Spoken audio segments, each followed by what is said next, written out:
Hello guys, I hope आप सब अच्छे होंगे। आज 21 फरवरी है। आज का हम लोग द हिंदू एडिटोरियल आर्टिकल पढ़ेंगे। एक एक लाइन को मैं हिंदी में एक्सप्लेन करूँगा।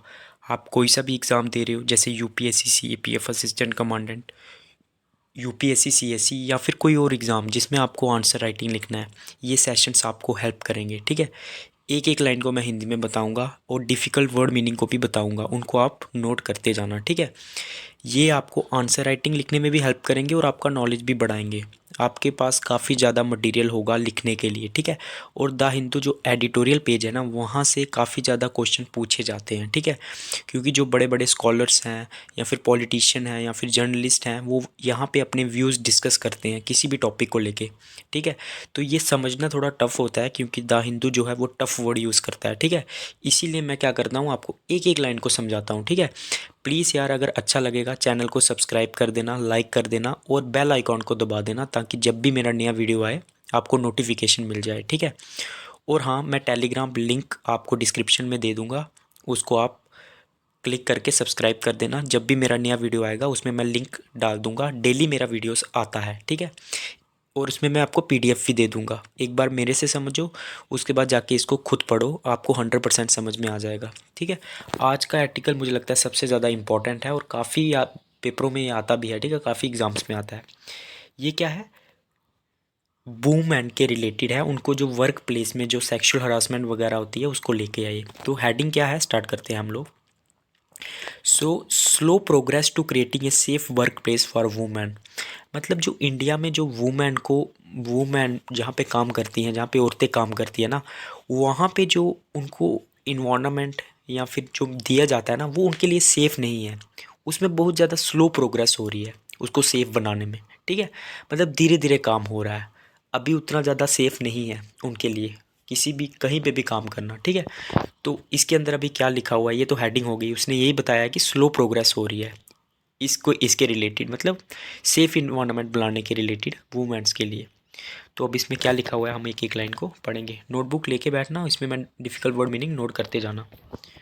ठीक है, दी recent case of allegations of sexual harassment that some of India's sports women wrestling are said to have faced have shocked us। तो अभी क्या हुआ, आपको पता है ये रिसेंट एलिगेशन लगाए थे, जो वुमेन रेसलर है उन्होंने लगाए थे एलिगेशन सेक्सुअल हरासमेंट को लेके, जिसने हमें क्या किया, शॉक में डाल दिया। ठीक है, उसके बाद those affected had to sit in protest in the capital to make themselves heard. तो मतलब जिनके साथ सेक्सुअल हरासमेंट हुई थी या फिर जिन्होंने आरोप लगाया था, उनको दिल्ली में बैठना पड़ा ताकि उनके जो आरोप है उनको सुना जाए। ठीक है, उसके बाद this shows that any internal complaint committee if there is one does not function.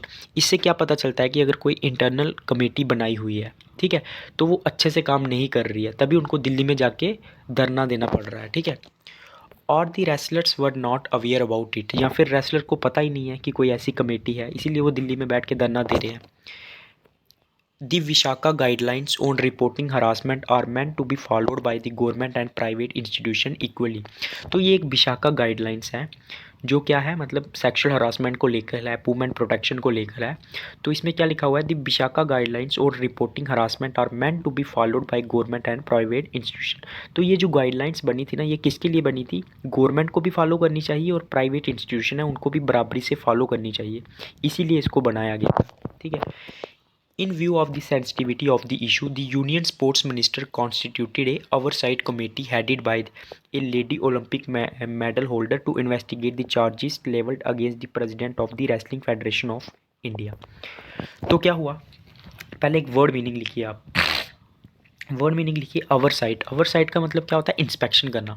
तो इसको लेकर, मतलब सेंसिटिव इशू था ये, इसको लेकर फिर यूनियन स्पोर्ट्स मिनिस्टर हैं जो, उन्होंने क्या किया, एक ओवरसाइट कमेटी बनाई, मतलब इंस्पेक्शन को लेके कमेटी बनाई, जिसको हेड कर रही थी लेडी ओलंपिक मेडलिक होल्डर। ठीक है, उसने उसको लीड किया, हेड किया, to investigate the charges level against the president of the wrestling federation of India. जो भी मतलब रेसलिंग फेडरेशन के अगेंस्ट चार्जेस लगे थे, उसकी जांच करने के लिए उन्होंने एक कमेटी बनाई, जिसका हेड बनाया ओलंपिक मेडल होल्डर को, जो एक लेडी थी। ठीक है, उसके बाद earlier in February 2021 A lady women journalist celebrated her victory not because the accused person who has harassed her sexually was convicted. but because she was acquitted of accusations of defamation that have been leveled against her by the accused। तो अभी 1 फरवरी 2001 में क्या किया, एक journalist थी, उसने celebrate की अपनी विक्ट्री, ठीक है, क्योंकि उसने केस फाइल किया था सेक्सुअल हरासमेंट का, ठीक है, एक पॉलिटिशियन के अगेंस्ट। उसने अपनी विक्ट्री को सेलिब्रेट किया। उसने अपनी विक्ट्री को इसीलिए सेलिब्रेट नहीं किया, एक्यूज्ड का मतलब होता है आरोपी, क्योंकि आरोपी को क्या हुआ था, कन्विक्ट कर दिया था, मतलब उसको गिल्टी पाया गया था, उसको सज़ा हो गई थी, इसलिए उसने अपनी जो विक्ट्री थी उसको सेलिब्रेट नहीं किया। But because she was acquitted of accusations of deformation that have been levelled against her by the accused, but because she was acquitted का मतलब क्या होता है, बली होना, फ्री होना, ऑफ एक्वाजेशंस मतलब क्या होता है, आरोप, of deformation that have been levelled against her by the accused मतलब आरोपी।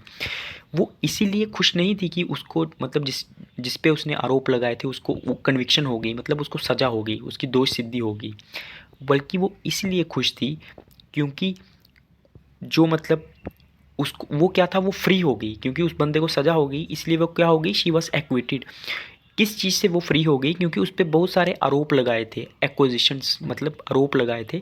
किसने लगाए थे, डिफॉर्मेशन के आरोप लगाए थे, मतलब ये मुझे बदनाम करने की कोशिश कर रही है उस लेडी के, जर्नलिस्ट के अगेंस्ट। किसने लगाए थे, जिस पे आरोप लगा था सेक्सुअल हरासमेंट का। उसने बोला था कि इसने मेरे ऊपर इसीलिए केस किया है क्योंकि ये है जो वो मेरे को डिफेम करना चाहती है, बदनाम करना चाहती है। तो वो लेडी इसलिए खुश थी कि कम से कम मेरे ऊपर अब ये आरोप तो नहीं है कि मैंने इस पे ऊपर इसको डिफेम करने के लिए इस पे आरोप लगाया था, इसलिए उसने अपनी जो विक्ट्री थी उसको सेलिब्रेट किया, ठीक है। उसके बाद the truth of victimisation prevailed and it was held that a women can not be punished for raising her voice against abused. और जो मतलब ट्रुथ था, जो विक्टिमाइजेशन जिसके अगेंस्ट मतलब आरोप हुआ था, जिसके अगेंस्ट सेक्सुअल हरासमेंट हुई थी, वो प्रिवेल्ड हुआ, मतलब जीता। प्रिवेल्ड का मतलब होता है जीतना, नोट कर लो। And it was held that a women can not be punished for raising her voice against abused. और ये बोला गया कि जो वुमेन है उसको पनिशमेंट नहीं मिलनी चाहिए अगर वो अपनी मतलब आवाज़ उठाती है अब्यूज़ को लेके, मतलब उसके साथ जो भी सेक्सुअल हरासमेंट हुई है, अब्यूज़ मतलब गाली गलोच या फिर harassment. She had raised her voice against her employer and a powerful politician. उसने जो अपनी आवाज़ उठाई थी वो किसके अगेंस्ट उठाई थी, एक एम्प्लॉयर के अगेंस्ट उठाई थी और एक पावरफुल पॉलिटिशियन के अगेंस्ट उठाई थी। तो ए specific offence relating to sexual harassment under section 354A was inserted in the Indian Penal Code in 2013।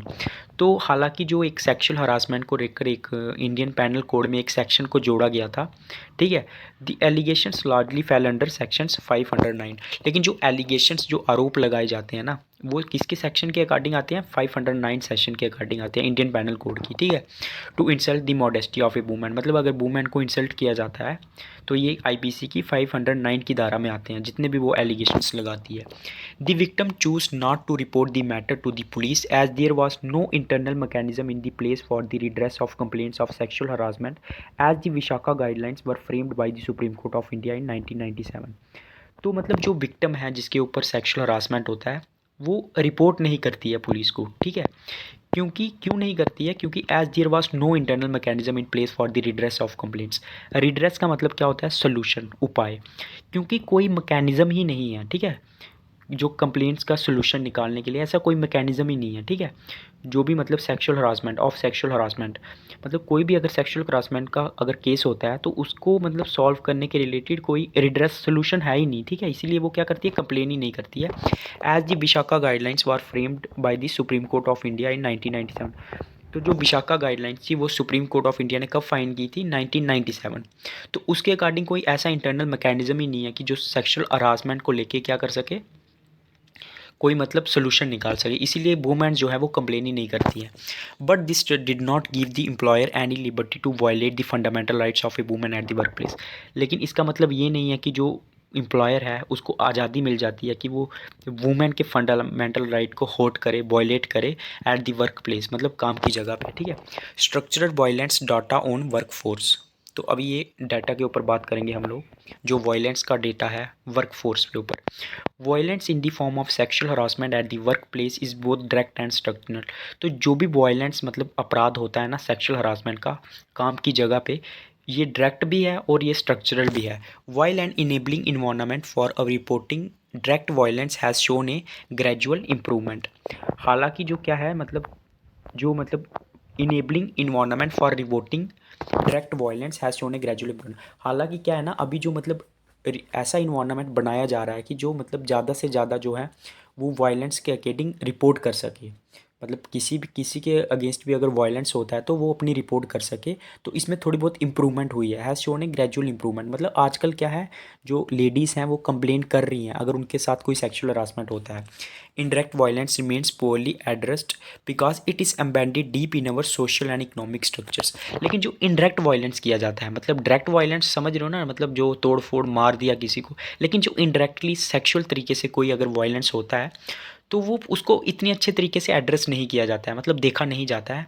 Because it is embedded. Embedded का मतलब क्या होता है, existing and firmly attached with in this something, मतलब वो पहले से ही सिस्टम में मौजूद है। ठीक है, तो वो हमारे सोशल में भी है, इकोनॉमिक स्ट्रक्चर में भी पाया जाता है। ठीक है, इसीलिए इन चीज़ों को एड्रेस ही नहीं किया जाता है क्योंकि ऑलरेडी हमारे सोशल इकोनॉमिक स्ट्रक्चर में है। It is more visible in the employment imbalance prevalent between man and women. ये हमें कहाँ दिखता है, जो एम्प्लॉयमेंट इम्बैलेंस है, मतलब जो मर्द लोग हैं उनको ज़्यादा एम्प्लॉयमेंट मिलती है और जो औरतें हैं उनको कम एम्प्लॉयमेंट मिलती है।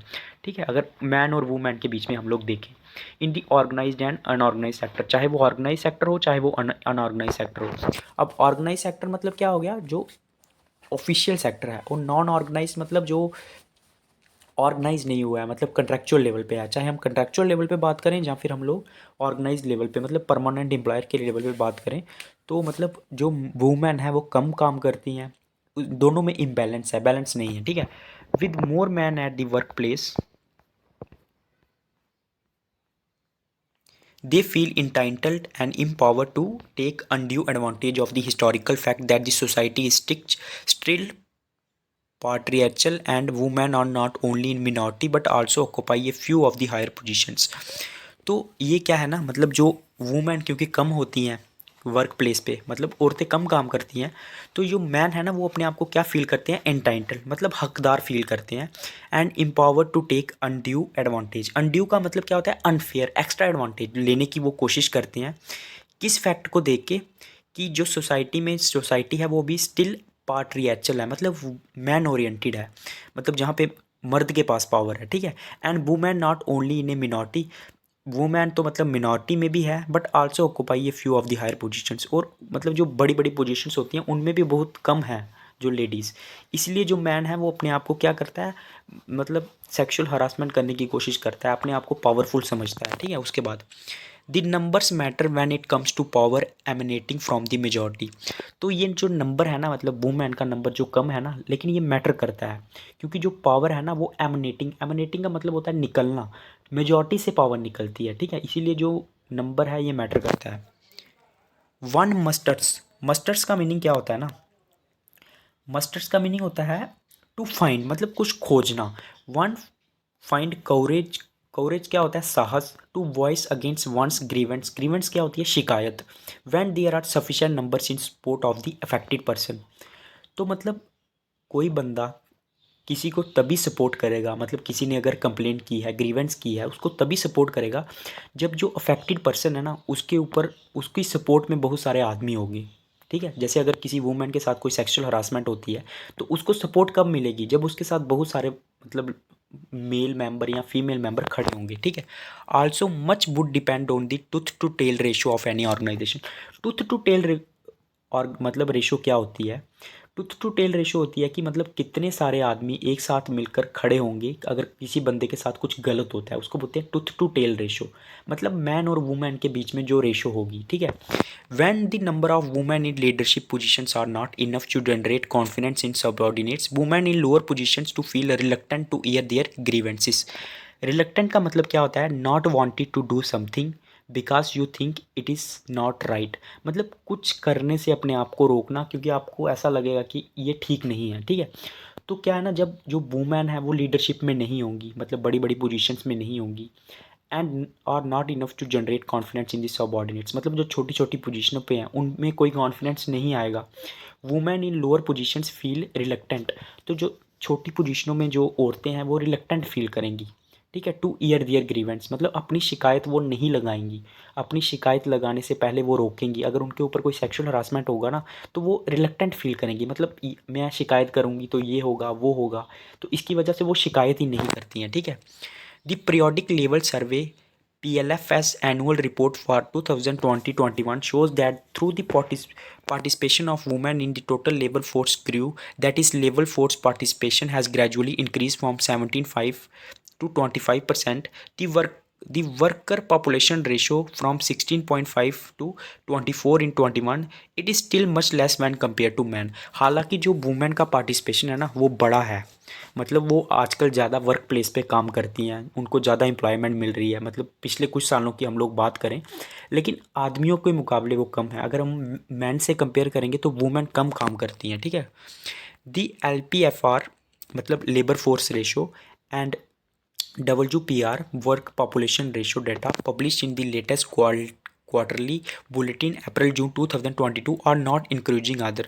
तो अभी जो 2022 में भी डेटा आया था ना इसको रिलेटेड, तो वो भी कोई अच्छा नहीं है। ठीक है, while LPFR is defined as the percentage of persons in the labour force among the person in population. तो मतलब इसका ये फार्मूला है कि कितनी लेबर फोर्स काम करती है टोटल पॉपुलेशन के हिसाब से। ठीक है, चाहे वो एम्प्लॉयड हो या फिर वो नॉन एम्प्लॉयड हो, और सीकिंग एम्प्लॉयमेंट या फिर जो एम्प्लॉयमेंट चाहता है। WPR is the percentage of person employed among the person. तो WPR क्या है, जो मतलब परसेंटेज है पर्सन की, वो कितने एम्प्लॉयड हैं, काम कर रहे हैं, अमंग द पर्सन इन कितने पर्सन हैं टोटल पॉपुलेशन में। ठीक है, उसके बाद start early and at home, the absence of an enabling and safe working environment is one of the factors for the poor participation of worker in the labour force. तो क्या है ना, मतलब सेफ वर्किंग, तो हमें क्या, पहले इस हेडिंग का मतलब क्या है, start early and at home, मतलब हमें स्टार्टिंग से ही शुरू करना चाहिए और हमें घर से ही शुरू करना चाहिए अगर हमें वुमेन को अच्छा इन्वायरमेंट प्रोवाइड करना है वर्क प्लेस पे। The absence of an enabling and safe working environment is one of the factors for the poor participation of women in the labor force। तो मतलब एक अच्छा इन्वायरमेंट प्रोवाइड नहीं करना वुमेन को, ये सबसे बड़ा फैक्टर है कि जो वुमेन है वो कम पार्टिसिपेट करती हैं वर्क में। ठीक है, लेबर फोर्स में। It is generally believe that most women do not complain of sexual harassment and the current redress mechanism is either non existent और इनइफेक्टिव। तो ये भी माना जाता है कि जो वुमेन है ना वो कंप्लेन ही नहीं करेंगी अगर उनके ऊपर कोई सेक्सुअल हरासमेंट होगा, और जो करंट रिड्रेस मैकेनिज्म मतलब सोल्यूशन किसी चीज़ का, इस आइदर नॉन एक्सिस्टेंट और इनफेक्टिव, अगर वो कंप्लेन भी करती है ना तब भी कोई ऐसा सोल्यूशन बनाया नहीं गया है। ठीक है, कोई एग्जिस्ट ही नहीं करता है कोई सोल्यूशन उनके लिए, उनकी बात सुनने के लिए। रिड्रेस का मतलब होता है सोल्यूशन, बार बार द हिंदू यूज़ करता है। उसके बाद they are more vulnerable to exploitation by their employment. Vulnerable क्या होता है, कमज़ोर, तो वो एक्सप्लॉयटेशन मतलब उनकी जो शोषण होता है ना वो सबसे ज़्यादा एम्प्लॉयर करते हैं। ठीक है, as they can be easily threaten with their job continuity for indecent favours, क्योंकि उनको डराया जाता है कि आपको जॉब से निकाल दिया जाएगा, आपकी जॉब कंटिन्यू नहीं की जाएगी। इनडिसेंट का मतलब क्या होता है, इनडिसेंट का मतलब होता है डर्टी, तो फॉर इनडिसेंट फेवर मतलब उनको बोला जाता है कि आप कुछ सेक्सुअल चीज़ें करने के लिए बोला जाता है, नहीं तो हम आपको जॉब से निकाल देंगे। ठीक है, उसके बाद unless the mindset of treating men and women as equals is developed at an early stage of character formation during childhood, the stereotyped power relation between the two would be difficult to change later। तो अगर हम अपना mindset जो है वो starting में ही मतलब ये नहीं बनाएंगे कि जो मैन और वुमेन है वो इक्वल है, हमें ये अर्ली स्टेज में ही डेवलप करना पड़ेगा, स्टार्टिंग में ही, चाइल्डहुड के स्टार्टिंग में ही। ठीक है, दिस अगर हम लोग ऐसा नहीं करेंगे, this stereotype power relation between two would be difficult to change later. Stereotype क्या होता है, मतलब किसी के बारे में धारणा बना देना कि ये वुमेन है, ये ऐसी ही है, मतलब किसी के बारे में कोई पर्टिकुलर धारणा बना लेना। तो ये जो स्टीरियोटाइप है ना, ये जो धारणा है ना दोनों के बीच में कि वुमेन जो है वो वीक है, ये कभी भी चेंज नहीं होगी अनलेस कि हम इसे क्या करेंगे, अपने स्टार्टिंग जब हमारा बच्चा छोटा है तभी से हम उसको बताएंगे जो मैन है वो वुमेन है वो दोनों इक्वल है। ठीक है, it would not be out of the contest to mention here the theory of criminology known as nature versus nurture. तो नेचर वर्सेस नर्चर का मतलब क्या है, नर्चर होता है एजुकेशन, पालन पोषण। तो जो थ्योरी है, मतलब जो ये थ्योरी मेंशन कर रहा है जिसने ये आर्टिकल लिखा है, वो ये बोल रहा है कि ये कोई आउट ऑफ कॉन्टेक्स्ट बात नहीं होगी अगर मैं इसमें थ्योरी ऑफ क्रिमिनोलॉजी मेंशन करूँगा। ठीक है, वो क्या है, नेचर वर्सेस न्यूचर। तो मतलब जैसा हम लोग पालन पोषण करेंगे ना, वैसा ही क्या होगा, नेचर होगा किसी आदमी का। इट सेज दैट, अब ये थ्योरी क्या बोलती है, it says that both genetics, environment effect and individuals development. तो ये क्या बोल रहा है कि जो जेनेटिक्स है, मतलब बच्चे से, मतलब जो जो पेरेंट्स से हमारे बीच में आते हैं उसको बोलते हैं जेनेटिक्स, और जो इन्वायरमेंट है ना, ये दोनों इफेक्ट करते हैं किसी पर्सन की डेवलपमेंट को, ठीक है। क्योंकि आप मतलब आपके पेरेंट्स के जो करैक्टर होंगे वो आपके अंदर आएंगे, और आपको कैसा इन्वायरमेंट मिल रहा है वो भी इफेक्ट करेगा कि आप कैसे इंसान बनोगे, आपकी डेवलपमेंट कैसी होगी, ठीक है। While genes may decide certain features of one's personality at birth, it is social conditioning and the environment of the family and early schooling which matter the most during growth of the children. हालांकि जो jeans हैं मतलब वो decide करते हैं कि आप क्या करोगे, आपके कैसे फीचर होंगे, पेरेंट्स के ऊपर जाओगे या किसके ऊपर जाओगे, लेकिन जो सोशल कंडीशनिंग है ना, और जो इन्वायरमेंट हमें प्रोवाइड किया जाता है हमारी फैमिली के द्वारा, या फिर जो हम अर्ली स्कूल में सीखते हैं, which matter the most during the growth of the children, ये सबसे ज़्यादा मैटर करता है, ठीक है, जब हमारी ग्रोथ हो रही होती है, ठीक है। Unless both parents respect each other and treat their girl and boy child on a par in all respects, they grow up learning this inequality a normal phenomena. अगर हमारे जो पेरेंट्स हैं वो हमारी मतलब अगर किसी की बच्ची है या फिर बच्चा है, लड़का है या लड़की है, उन दोनों को अगर वो बराबर ट्रीट नहीं करेंगे तो ये मतलब नेचुरली जो इनक्वालिटी है ना उन दोनों में ये डेवलप हो जाएगी, ये एक नेचुरल फिनोमेना होगा। क्योंकि आपके पेरेंट्स ही आपके लड़के और लड़की को इक्वली ट्रीट नहीं कर रहे हैं तो आपके बच्चे कैसे करेंगे, विच में even lead to development of criminal tendencies and men, और जिससे क्या है ना, जो क्रिमिनल टेंडेंसीज है ना वो भी बढ़ती जाती हैं मैन में। Therefore the beginning has to be made at home, तो इसीलिए हमें स्टार्ट जो है वो घर से ही करना पड़ेगा, घर से ही हमें क्या करना पड़ेगा, दोनों में इक्वलिटी डेवलप करनी पड़ेगी। उसके बाद है fixing goals, similarly providing A safe work environment is the responsibility of the employer. और जो एम्प्लॉयर है मतलब जो हेड है किसी डिपार्टमेंट का, तो उसकी ये रिस्पॉन्सिबिलिटी बनती है कि वो सेफ़ इन्वायरमेंट प्रोवाइड करे एम्प्लॉयर्स को जो वहाँ पे काम करते हैं, ठीक है, या फिर जो वुमेन वहाँ पे काम करती है। The employer needs to ensure that the working environment is same and women friendly. तो जो एम्प्लॉयर है जो मतलब एम्प्लॉयमेंट देता है उसको ये एंश्योर करना होगा, सुनिश्चित करना होगा कि जो वर्किंग इन्वायरमेंट है वो सेफ़ है और वुमेन फ्रेंडली है, ठीक है। However it has been observe that whenever allegations of sexual harassment are levelled against superior authorities, instead of getting the complaint inquired into expeditiously under the law, that is the sexual harassment of women at workplace, the accused either resort to multiple attempts at litigation to stall the due process or attempts to bring the disrepute to the victim on firmly grounds। तो हालांकि होता क्या है, it is observe that when ever allegations of sexual harassment are level against superior authority, मतलब जब भी किसी superior authority के अगेंस्ट कोई वुमेन एलिगेशन लगाती है सेक्शुअल हरासमेंट का, तो होता क्या है, instead of getting complaint inquired into expeditiously, मतलब एक्सपीडिशियसली क्या होता है, मतलब जल्दी जल्दी फास्ट, तो जो वो कंप्लेन करती है ना उसकी जल्दी से जल्दी इंक्वायरी नहीं होती है, बल्कि अंडर द लॉ, ठीक है, that is sexual harassment of women are workplace, उसके अकॉर्डिंग उसकी इंक्वायरी नहीं होगी जल्दी जल्दी, ठीक है। उसके बाद the accused either resorts to multiple attempts at litigation, लेकिन जो आरोपी होगा ना हालांकि वो क्या करेगा, मल्टीपल अटैम्प्ट्स करेगा टू रिसॉर्ट, रिसॉर्ट का मतलब क्या होता है, स्टॉप करना, लिटिगेशन, लिटिगेशन मतलब मुकदमा, जो मुकदमा उस पर चल रहा है ना उसको वो क्या करता है, रोकने की कोशिश करता है, ठीक है, जल्दी जल्दी मतलब एक्शन लेने के बजाय वो उस मुकदमे को ही रोकने की कोशिश करता है, ठीक है। To stall the due process, stall का मतलब होता है रोकना, ठीक है, और attempts to bring disrepute to the victim on firmly grounds, तो या फिर वो उस पर क्या आरोप लगाता है कि ये मुझे बदनाम करने की कोशिश कर रही है, डिसरेप्यूट करने की कोशिश कर रही है, विक्टिम के ऊपर आरोप लगाता है, क्योंकि ये फ्लिम्सी ग्राउंड्स, ऑन फ्लिम्सी ग्राउंड्स, फ्लिम्सी का मतलब क्या होता है, कमज़ोर, क्योंकि ये कमज़ोर है तो इसीलिए ये क्या कर रही है, मेरे को बदनाम करने की कोशिश कर रही है, ठीक है। This situation becomes more complex when the accused himself is at the helm of affairs as the example given above, तो सिचुएशन और भी ज़्यादा कॉम्प्लेक्स हो जाती है, मतलब कॉम्प्लिकेटेड हो जाती है जब यो एक्यूज्ड है ना वो is eight the helm of affairs. Helm of affairs का मतलब लिखिए, इसका मतलब होता है जब वो टॉप अथॉरिटी पे हो, मतलब एकदम लीडर हो वो, तो सिचुएशन और भी ख़राब हो जाती है, जैसे अभी हमने एग्जाम्पल दिया आपको ऊपर। Therefore, it is essential to fix goals to improve the workplace environment for the women। तो इसीलिए ज़रूरी है कि हमें कुछ फिक्स गोल बनाने पड़ेंगे, कुछ उद्देश्य बनाना पड़ेगा ताकि हम लोग जो इम्प्रूव कर सके environment for women, work place environment for women. The short term goals में include providing the requisite women friendly infrastructure. तो अगर हम लोग शॉर्ट टर्म की बात करें तो हमें क्या, रिक्वेसाइट का मतलब क्या होता है, रिक्वायर्ड। तो हमें क्या करना पड़ेगा, वुमेन फ्रेंडली इंफ्रास्ट्रक्चर प्रोवाइड करना पड़ेगा। The constitution of internal complaint committee, हमें कमेटीज़ बनानी पड़ेंगी ताकि जो भी वुमेन कंप्लेंट करी वो उसके ऊपर इंक्वायरी करेंगे। And the spreading of awareness about the law and procedure of grievance redress, और हमें अवेयरनेस फैलानी पड़ेगी वुमेन को, उनको बताना पड़ेगा कि जो लॉ है, जो मतलब आपको प्रोटेक्ट करते हैं अगर आपके ऊपर सेक्सुअल हरासमेंट होती है, and procedure of grievance redress, और हमें उनको प्रोसीजर बताना पड़ेगा कि आप लोग कैसे कंप्लेन कर सकती हो, कंप्लेन कैसे आपके लिए सोल्यूशन है, रिड्रेस मतलब सोल्यूशन। मीडियम टर्म गोल्स में include the increase of female participation in the legal force. अगर हम लोग मीडियम टर्म गोल की बात करें तो हमें क्या करना पड़ेगा, जो वुमेन है ना उनका पार्टिसिपेशन बढ़ाना पड़ेगा वर्क फोर्स में, उन्हें ज़्यादा से ज़्यादा काम देना पड़ेगा।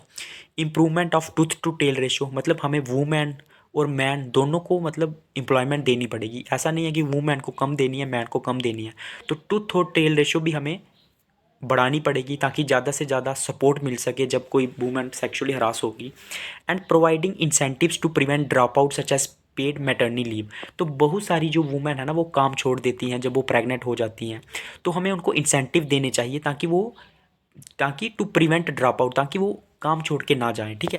How ever in the long term it is essential to address the deep rooted structural and cultural violence which puts women in a disadvantages position. अगर हमें लॉन्ग टर्म की बात करें ना तो हमें क्या करना पड़ेगा, अपने स्ट्रक्चरल और कल्चरल वायलेंस जो हमारे मतलब स्टार्टिंग से ही है कि मैन सुपीरियर है और वुमेन जो है वो वीक है, जो क्या करता है वुमेन को एक डिसएडवांटेजेस पोजीशन में डाल देता है, उसको हमें इम्प्रूव करना होगा। Unless society as a whole work incessantly, incessantly का मतलब होता है कॉन्टीन्यूसली, लिख लीजिए, जब तक जो सोसाइटी है वो एक साथ लगातार काम नहीं करेगी to bring about the required changes in the existing social cultural and economic structure to eliminate direct indirect violence. मतलब जब तक वो एक साथ मिलकर काम नहीं करेंगी ताकि जो चेंजेस लाने हैं हमें सोशल कल्चरल और इकोनॉमिक स्ट्रक्चर में, ताकि जो हम लोग एलिमिनेट कर सकें इनडायरेक्ट वायलेंस को, जब तक हम लोग एक साथ नहीं आएंगे, दिस स्टेटस क्यो मे नॉट चेंज। स्टेटस क्यो का मतलब क्या होता है, प्रेजेंट सिचुएशन, तब तक हमारी जो प्रेजेंट सिचुएशन है वो चेंज नहीं हो सकती, ठीक है। तो ये आर्टिकल था, ये क्वेश्चन मतलब आता है, बहुत इंपॉर्टेंट है, इसको पूरा स्टार्टिंग से लेकर लास्ट तक देखो, उसके बाद इसको जाके खुद पढ़ो, आपको 100% समझ में आएगा। और मेरे लिए चैनल को सब्सक्राइब करो, बेल आइकॉन को दबा दो ताकि जब भी मैं नया वीडियो डालूँ आपको नोटिफिकेशन आ जाए। और प्लीज़ यार कमेंट में फीडबैक दे देना। ओके, जय हिंद।